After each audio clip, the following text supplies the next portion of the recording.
Boa tarde, pessoal. Então, penúltima aula de arquitetura de computadores, aula 28. Vamos falar aí de memória cache. A cache é a memória mais próxima à CPU, tirando os registradores, que é a memória interna da CPU.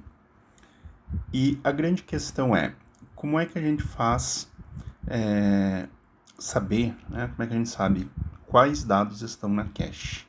Como é que a gente procura, né? Quais dados da memória principal estão na cache e em que locais eles estão?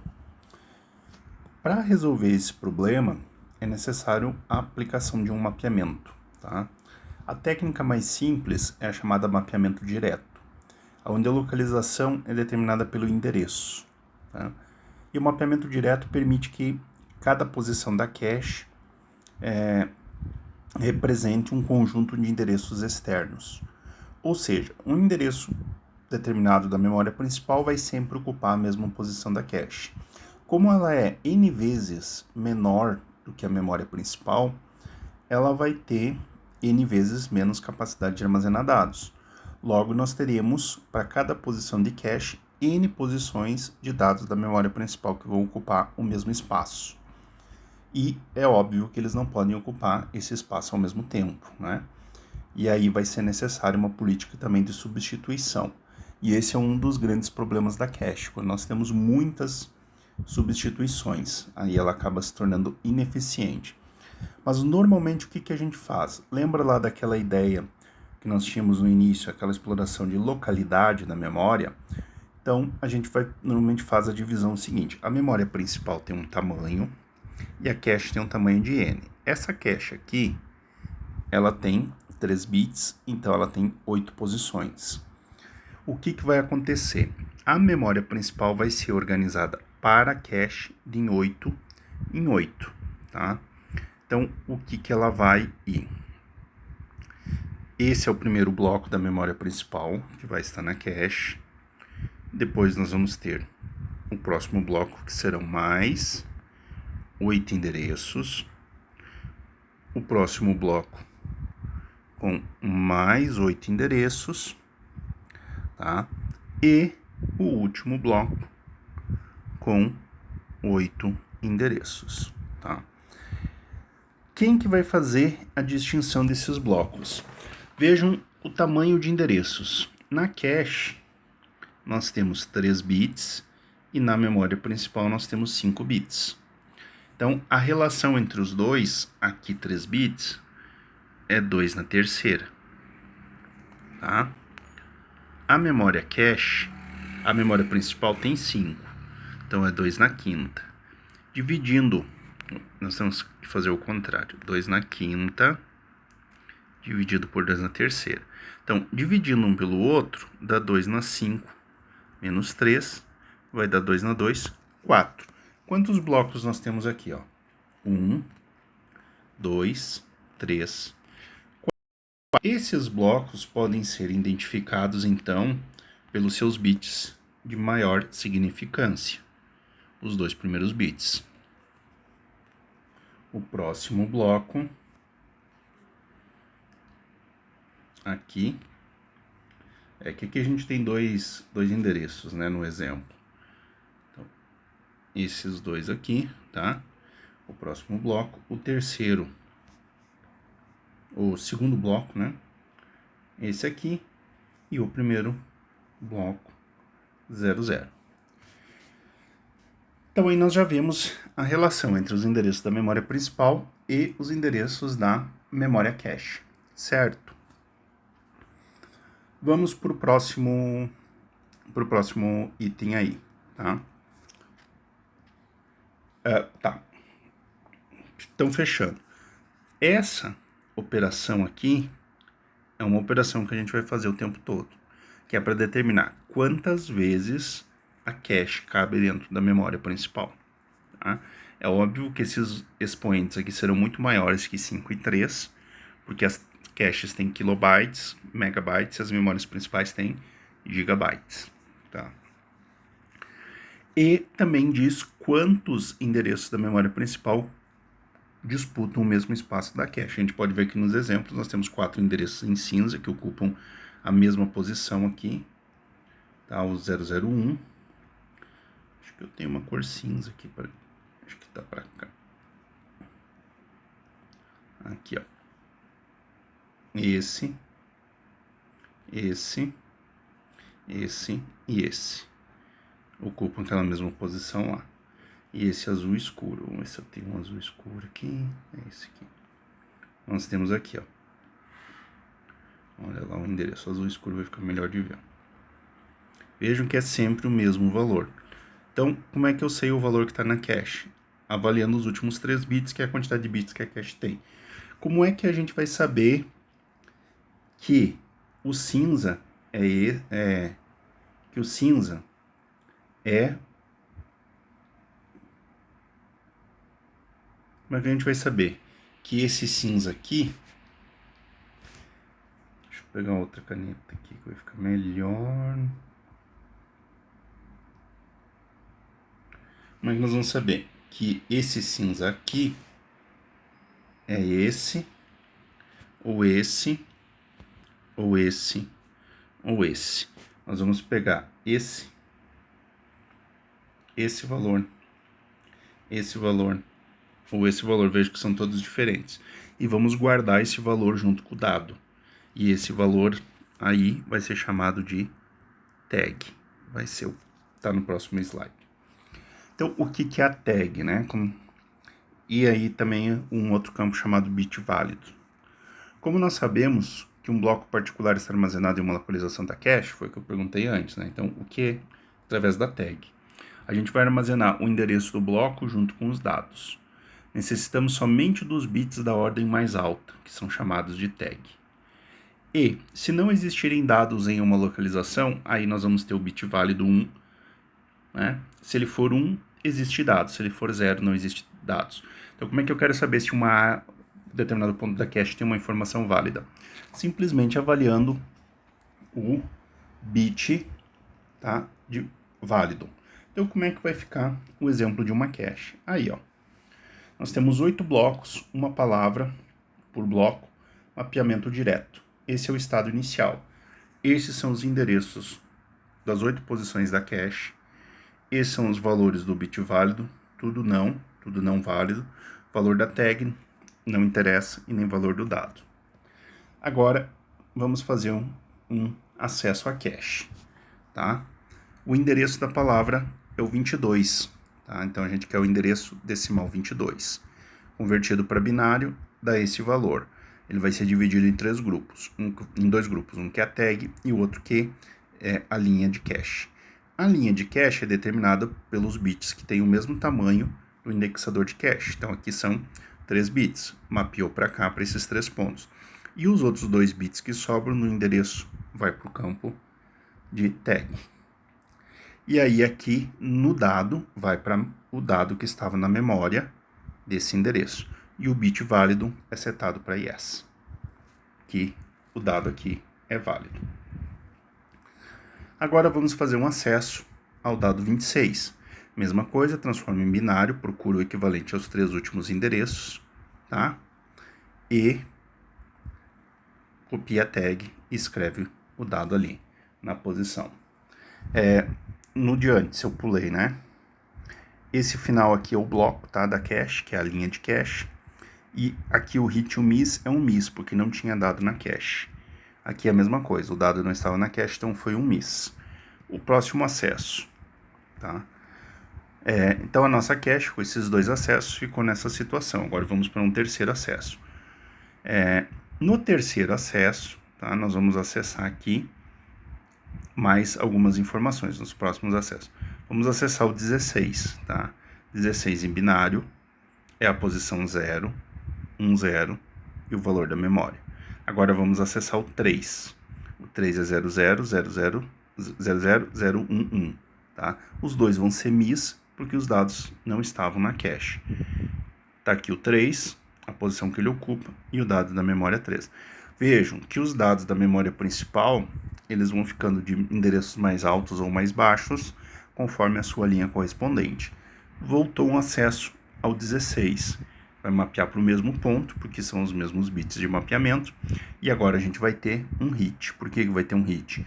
Porque o indexador estava marcado como válido e o valor da tag 00 era o valor...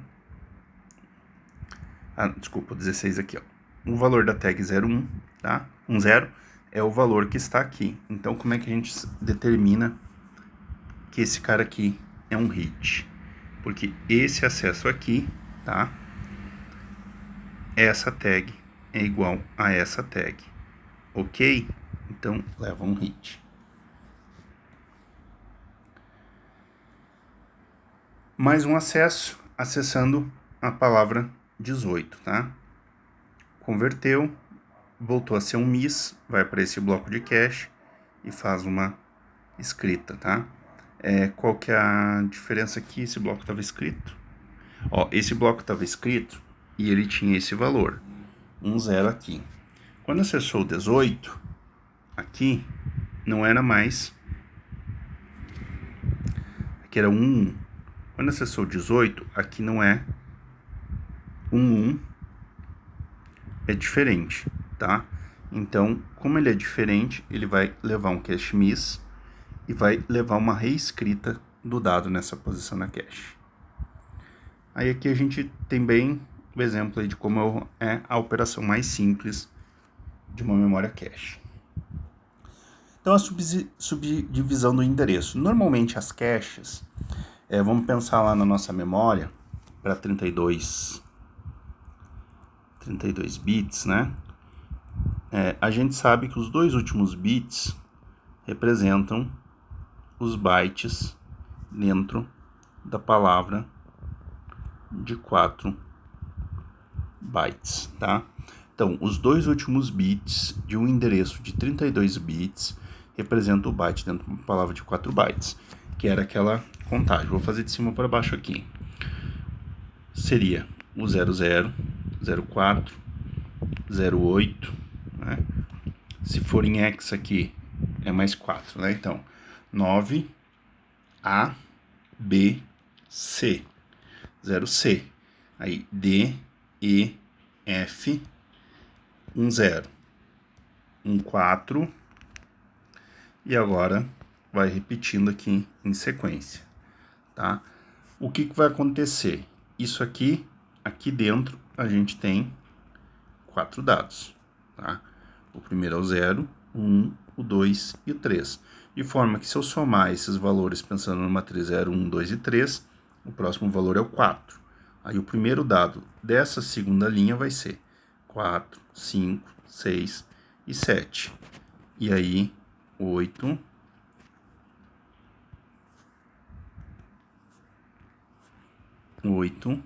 9, 10, 10 não, A e B, tá?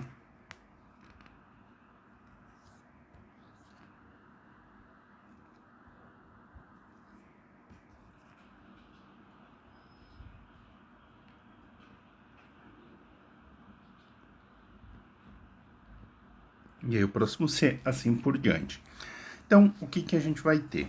Quando nós temos 32 bits, normalmente esses últimos bits, eles só são utilizados quando o acesso é feito em byte ou em half word, tá? Aí, sim, os próximos bits que vêm aqui, nesse caso aqui 10, vão representar as linhas de cache. Então, se são 10 bits, eu tenho que ter 2 na 10, ou seja, 1 kg de linhas. Só que como cada linha tem 4, o tamanho dessa cache aqui é 2 na 10 vezes 2 na 2, tá? Então, ela terá 4 kilobytes. E os outros demais bits aqui de 12 a 31 vão representar a tag. Como é que a gente vai fazer a determinação, por exemplo, de um hit? Nós precisamos pegar um indexador de linha, achar a linha, verificar se o bit é válido, então tá aqui a operação E, pegar o valor da tag, jogar para baixo, são 20 bits, pegar os 20 bits de tag do endereço, testar se eles são iguais, se eles forem iguais, é um hit. E aí eu tenho o dado, e esse dado pode ser lido, pode ser lido ou escrito, tá? Ele pode ser lido ou escrito aqui. Um exemplo de bloco maior, tá? Vamos dizer que nós temos 64 blocos com 16 bytes por bloco, tá? Para qual número de bloco o endereço 1200 será mapeado? O que é um bloco maior? Ali o nosso bloco antes, tá? Que era a nossa linha, tá? Ele tinha 4 bytes. Agora o nosso bloco tem 16 bytes. Então significa que ele tem 4 palavras de 4 bytes. 4 vezes 4, 16, tá? Então o endereço é 1200. O que a gente tem que fazer? Pegar 1200, esse endereço é sempre endereço de byte. Como eu tenho um bloco de 16, eu tenho que dividir ele por 16.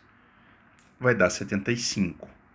Agora eu tenho que determinar a linha da cache. Aqui a gente faz a operação módulo, que é justamente o resto da divisão de 75 por 64. Né? Se a gente pegar 75 e dividir por 64, dá 1, que dá 64, sobra 11. Esse é um módulo. Então, a linha de cache que o endereço 1200 vai ocupar é a linha 11. Esse vai ser o index. Aqui, como nós temos 16 bytes, tá? Nós precisamos que o offset aqui seja 2 elevado a x igual a 16. Então, x aqui é 4. Dá para aplicar a matemática direta e fazer o logaritmo de base 2, né? Ou a gente conhece a tabela de cor. O logaritmo não tem muito para onde correr, né? E o index, o que nós temos? Se a cache tem 64, o index tem que ser 2 na 64, tem que ser igual ao tamanho do index. Nesse caso, 6 bits. Tá? E o restante que sobra é tag. Tá? Os outros 22 bits, que é justamente o tamanho do endereço, 32, menos 6, menos 4. Considerações do tamanho do bloco, tá? Blocos grandes diminuem a taxa de miss, que é a taxa de erro, devido à localidade espacial. Mas uma cache com um tamanho fixo, né? Blocos grandes, a gente tem uma quantidade menor de blocos. E a gente vai ter mais competição. Então a gente vai aumentar a taxa de miss, no sentido, se o nosso programa for muito grande, se nós tivermos mais e ele ocupar mais do que uma vez a cache, aí a gente vai precisar ficar fazendo substituição da cache para executar o programa. E os blocos grandes também nós podemos ter algumas áreas de endereço não utilizadas, de áreas de cache que nunca serão utilizadas, tá? Penalidades de miss é grande, pode substituir o benefício da redução da taxa de miss, e um reinício antecipado e primeira palavra crítica podem ajudar, tá, gente? A primeira palavra crítica é quando a gente vai acessar a cache normalmente é acessada por linha, que é o bloco, tá? Então, como que nós fazemos esse acesso? Se nós temos uma linha de 16 bytes, nós vamos ler todos os 16 bytes da memória principal, mesmo que eu queira só o último. Aí, palavra crítica significa que, em vez de eu começar a ler pelo início da linha, eu leio o primeiro byte que eu quero e depois o restante. Então essa é uma forma de fazer uma carga de cache mais rápida, tá?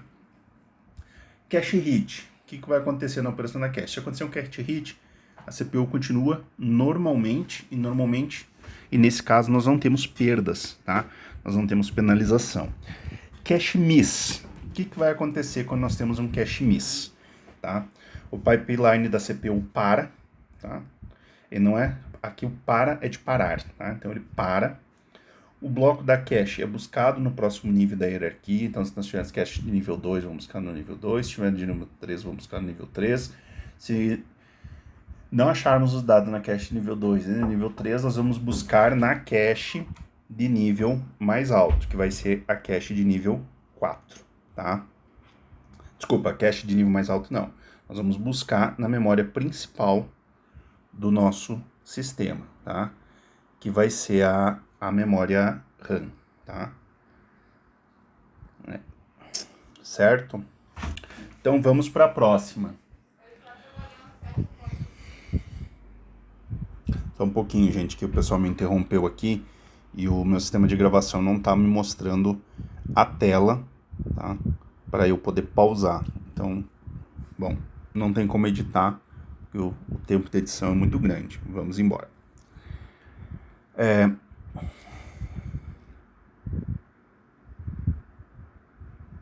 Bom, vamos lá. Right Toggle, tá?